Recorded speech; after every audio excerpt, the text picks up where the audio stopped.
lumusong ka ng matinding baha hanggang dito. Tapos sarap-sarap pa ng swimming mo. Tapos may nararamdaman ka na ba? O wala pa? Pero ito yung mga dapat yung bantayan.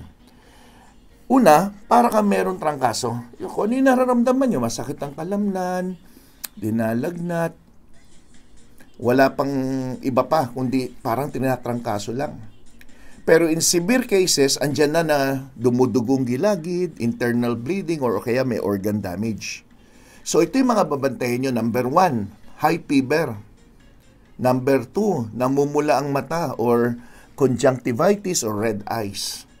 Number 3, matinding pagsakit ng ulo na nangyayari din sa mga taong tinatrangkaso. Chills o panlalamig, masakit ang kalamnan, masakit ang tiyan, naduduwal o nasusuka, yung iba nagtatae o nagdadayariya, naninilaw yung mata at ang